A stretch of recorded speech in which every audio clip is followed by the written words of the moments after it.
final presentation this session comes from John Sweeting, who will be presenting the ARIN General Update. John is the Chief Customer Officer at ARIN, American Registry for Internet Numbers, and he is joining us today all the way from Chantilly, Virginia. All right. Am I on? You can hear me? Okay. All right. Thank you, everybody. It's great to be here in Seattle. I'm John Sweeting, and I'm the Chief Customer Officer with ARIN. And I'm going to give you a quick ARIN update, what's going on at ARIN this year and where we've been, where we're going. And let's see. Let's move that. Okay. So the priorities we have for 2023 are to continue outreach in the region to eliminate obstacles for organizations to wanting to adopt IPv6. Our board tasked us this year to get a little more aggressive with pushing IPv6 adoption because it's been going on for so long that I think we kind of got a little bit tired or a little bit lax with pushing it hard. So we got a little bit energized now and we're pushing it really hard. Prioritize the advancement of internet routing security. We have Brad Gorman, our routing security program manager, that is working very hard to get those products energized and moved. Provide industry-leading internet number registry services to organizations in the service region. We are doing a lot to try to harmonize all our services and ensure that everyone has the best experience they can when they come to ARIN for any of their internet number resource needs, and to protect the multi-stakeholder approach to internet technical coordination, the internet number registry system. I'm sure a lot of you have heard about some of the challenges that are going on within the internet number registry system, and ARIN is, we're right in there trying to lead the way in resolving all the issues that have come up over the last year or so. Okay, so what have we been working on? IPv6. I told you our board asked us to get a little more aggressive with it, put out a whole new campaign. Our communications department put their thinking hats on and came up with this program, IPv6 Let's Grow. There's only one way to grow your network, grow your customers, grow your revenue, and grow your business, and that's with V6. IPv4, yeah, you can still grow a little bit with it, but it has a lot of boundaries to it. We've had a lot of panels at our ARIN meeting. We've done a lot of outreach. We've updated our business case blog series, and we've done a really big social media campaign. So where have we been talking about IPv6? We've been to all of these outreach events. You can see it's quite a few. This is all the first half of this year, and we got about the same amount to participate in the next half of the year. I think I've been to every one of these, except for maybe one or two. Okay, an updated policy development process. Our advisory council has been working on updating the policy development process over the last, I think it was about 2 years, 2.5 years maybe. They finally got to a policy process that they really liked. We put it out for a consultation with the community. It went through a lot of editing and updates, and eventually it got to a final product that was presented to the board for adoption, and the board adopted it, and we posted it and put it into effect on the 1st of May, right after our last ARIN meeting. If you want to know the changes and the highlights of the new policy, we do have a webinar that our policy analyst, Eddie Diego, has done, and you can go to to our webinars page and find that and listen to it. Information security at ARIN, we have a CISO, Christian Johnson, who has been with us about, I want to say 18 months, might be 2 years, but I think it's more like 18 months. We've got our SOC 2 Type 1 certification. We've got our PCI certification. We're we've done a lot of enhancements. A lot of the stuff was all things that we were doing, and they were documented, but they were documented all over the place. So it was pulling all the documents, pulling all that evidence together, and putting it into a package that we could then present and get certified on. And we have a Risk and Cybersecurity Committee. The board has an Risk and Cybersecurity Committee that meets, I think they meet monthly, and they review all of our information security initiatives at ARIN. Routing security again, that's Brad Gorman is our routing security product owner.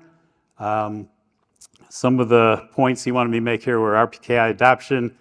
Organization participation-wise, we've got 19.5% of the organizations using RPKI services or registered to use RPKI services, and that's organizations that are able to use RPKI. We do have organizations that have only resources that are not covered under an ARIN agreement, and therefore they're not eligible for RPKI at this time.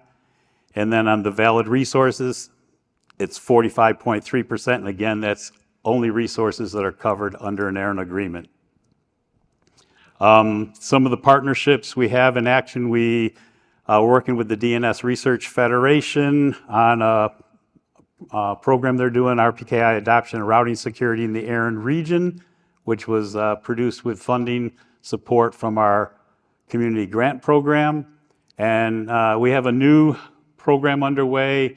There's going to be a program manager hired, and that program manager will report to the NRO Secretariat, and he or she will coordinate the RPKI initiatives across the 5 RIRs, and that's to bring better service to the community worldwide, to make sure that especially global networks and that, they don't have to worry about policies being different, interfaces being different, and all that. They should get off the ground in the next few months. We should have a hire, and that should be starting out. We have some RPKI feature improvements. I'm going to let Brad talk about that in his talk tomorrow. But real quick, there's no ROA signing requirements anymore, no more keys, simplified input, streamlined process, the new auto renew, it's a 90-day lifespan, it renews it with 10 days remaining. One thing to know, it's in the new RESTful API. If you use the old legacy API to generate your ROAs, they will not auto renew just due to the changes that had to be made so that we could do the auto renew. So if you generated your ROAs under the old API, you need to redo them to get that auto renew. Programs and services, we have a new program going on for the community. People they've always asked us for recommendations on what facilitator, or if there's good facilitators out there, or if there's qualified facilitators out there. So we've put together this program where we are now vetting anyone that wants to perform as a facilitator in the ARIN community, or at least be recognized as that and be able to call into ARIN and talk to us with their customers. And we have quite a few stringent qualifications around that. They have to be legally registered. They have to carry insurance for ARIN. They have to have indemnification. There's several other things they have to agree to, and they will be listed on our website as qualified facilitators. Doesn't guarantee that they're perfect, but you will be able to see all the vetting that ARIN has done for these facilitators, and it'll save you the trouble of doing that amount of digging in to see how they are. We still recommend that you talk to their customers that have used them and then make your own decision. But we're going to do a lot of that work for you. I probably talked about all of these already because I like to do that. So it's It's a dependable resource for the community. You know, it streamlines the transfer process. We're actually going to work more hand in hand. Facilitators have been kind of in the dark. Like a lot of tickets that facilitators are helping their customers with. We don't have any idea who the facilitator is because they don't show up on the ticket. Part of the new program is they have to be identified on the transfer tickets that they are involved with. We still have our Premier Support Plan going on, and that was expanded out to allow all ARIN customers to participate in August of 2022. We have several organizations that have enrolled in that program. I believe we're somewhere around 80 to 85 participants in that program. We have a fellowship program. The fellowship program is starting up for the fall meeting in San Diego. We would encourage you all that would like to, if you haven't been to an ARIN meeting, would like to understand and get the ARIN experience. It's not only going to the meeting, there's also 4 virtual sessions that lead up to that explain how to participate in an ARIN meeting, what the importance of the policies are, etc. Looking ahead, the big one, expiration of the annual legacy maintenance fee cap. So I believe 2007, as an incentive to encourage legacy holders to put their resources under agreement with ARIN, there was a program initiated that placed a fee cap on how much you would pay if you signed the legacy resource agreement. That fee cap has been in place for the last 15 years or longer, about 15 years. And that fee cap is going to expire at the end of this year.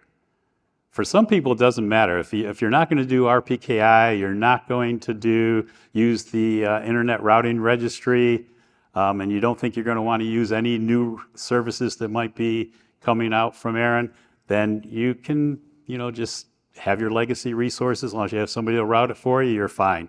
But if you plan on using any of those services, just as an example, the difference between a /16 holder of legacy space that signs an LRSA prior to the end of the year, their fee would be $200 next year. If they wait and sign a regular RSA next year, then that fee would be $4,000 a year. ARIN membership, we have everybody that has a signed agreement with Internet Number Resources, except for ASN only holders right now, become service members, and all service members have the right to become general members and have a voice in ARIN elections and ARIN governance. Our 2023 elections are getting ready to kick off. We have a nomination committee in place. Peter Harrison is the chair of that committee. The timelines on that is 16 June. We're going to be opening the call for nominations. You can see all the important dates there, the closing of the nominations. The ARIN, running for the ARIN board or the ARIN Advisory Council is all self-nominations. Nobody has to nominate you. It's self-nominations only. Then there's the deadline to establish voter eligibility that we have every year. The initial slate calls for petitions. It's basically the same milestones that we hit every year. Then 19 to 27 October will be the actual voting for ARIN board and advisory council members. Transfer market trends, nothing really surprising here. Nothing's really changed. We seem to be trending a little bit behind this year. But I can't really tell you if that's true or not because I haven't done do we get a lot more transfers in August, September, and October, and will we catch up? I'm not sure. I don't like these year-to-date numbers, and we're going to actually be changing this slide in the future to give a better representation of where we are. IPv4 waitlist, we're still chugging along, but we're not filling as many requests as we used to, although 2023 Q1, we did fill a significant number of people that were on the waiting list.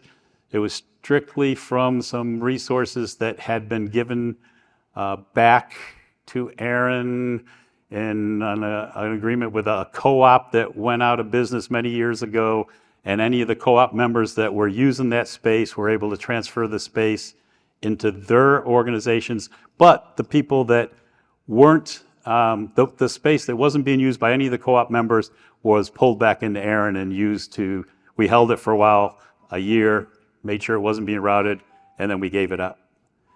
Join us in ARIN 52 in San Diego, and thank you very much.